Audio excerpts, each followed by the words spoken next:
Tout le monde connaît la phrase très connue qui est rapportée dans le traité de Ta'anit, Chavtet, page 29, Mishenichnas Adar Marbim Besimcha. Dès que le mois de Adar rentre, on ajoute dans la joie. Comme ça nous dit la Gemara dans le traité de Ta'anit, Chavtet. Et en vérité, on peut se poser la question, c'est légitime de se dire comment est-ce qu'on peut nous ordonner, de donner un ordre d'être Marbé Besimcha, d'ajouter de la joie. Si j'ai pas envie d'être joyeux, si j'ai beaucoup de malheurs, si j'ai beaucoup de choses difficiles dans ma vie, ça peut arriver à tout le monde, j'ai pas envie d'être joyeux. On peut pas me dire sois joyeux, mais maintenant c'est obligé d'ajouter dans la joie. Il faut savoir que Rabbi Israël de Rougine, le Rebbe de Rougine, le premier, le fondateur de la dynastie, a dit que Marbim Besimcha, ajouter dans la joie, signifie ajouter dans la Emouna, ajouter dans la foi en Akadosh Baruch Hu. Et en vérité, si on dit à chacun de nous que même si on a beaucoup de malheurs, des soucis, des problèmes, il faut savoir que très bientôt, tous ces soucis vont disparaître, tous ces problèmes vont être réglés. Alors évidemment, notre tristesse et désarroi se transformera tout de suite en grande joie. Eh bien, c'est pareil. Si on a une vraie émouna, si on a une vraie foi en Akadosh Baruch Hu, eh bien nos problèmes peuvent réellement disparaître très rapidement. Mais cette émouna, cette foi, elle doit être vraiment concrète, solide. Il faut faire confiance que en Kadosh Baruch Hu. Parce que si on a confiance en Kadosh Baruch Hu, mais aussi dans d'autres 2-3 solutions, alors ça ne s'appelle pas une vraie émouna. Une vraie émouna, une vraie foi, c'est lorsqu'on a une foi que en Kadosh Baruch Hu. Le Talmud, dans le traité de Shabbat Daf Yudbet, dit que Shechina Merashotav Shel Chole. La présence divine se trouve sur la tête du malade. La présence divine se trouve sur la tête du malade, pourquoi ?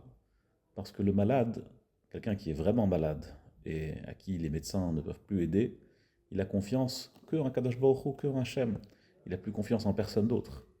Eh bien c'est pareil, pour nos problèmes, même si nos problèmes sont, on espère, plus petits que quelqu'un de malade qui n'a plus d'espoir, eh bien il faut faire confiance que en Kadosh Baruch Hu. Il faut donner toute notre émouna que en Kadosh Baruch Hu. Et lorsque Kadosh Baruch Hu voit qu'on a une vraie émouna en Kadosh Baruch Hu, en lui, alors il nous règle tous nos problèmes grâce à notre émouna, grâce à notre foi qu'on a en lui. Mais c'est une chance pour nous. C'est pas une obligation. On raconte qu'une fois, quelqu'un de très très pauvre qui avait beaucoup de difficultés, il est parti chez un rave, il a commencé à se plaindre, mais je comprends pas toutes ces choses qui m'arrivent, terribles. Et son rave lui a dit, oui, mais aujourd'hui c'est le mois de Hadar, il faut ajouter de la joie, il faut ajouter de la simcha. Alors ce monsieur a dit, comment ça, avec toutes mes dettes déjà, tu m'ajoutes encore une dette, encore une obligation que je dois être joyeux, c'est trop difficile.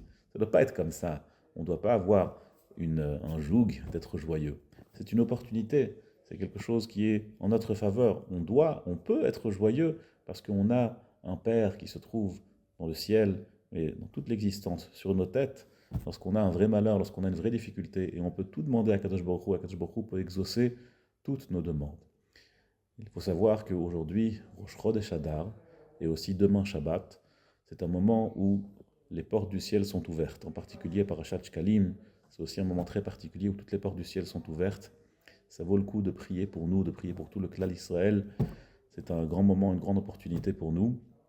Le Talmud nous dit que celui qui veut avoir beaucoup de sous, celui qui va avoir une bonne situation financière, Yaseh Bahen Adar. Et c'est rapporté dans les livres que Yaseh Bahen Adar signifie qu'il priera au Rosh Chodesh Adar, qu'il demandera à Kadosh Baruch Hu au Rosh Chodesh Adar de lui donner beaucoup de sous. Ça aussi c'est une zgoula pour la Parnassa. Et je souhaite à tous, Bezrat Hashem, Kadosh Baruch Hu écoute toute notre filote, toutes nos prières, et qu'on puisse se retrouver tous à Yerushalayim dans la Géoula. Kol Tov et à bientôt.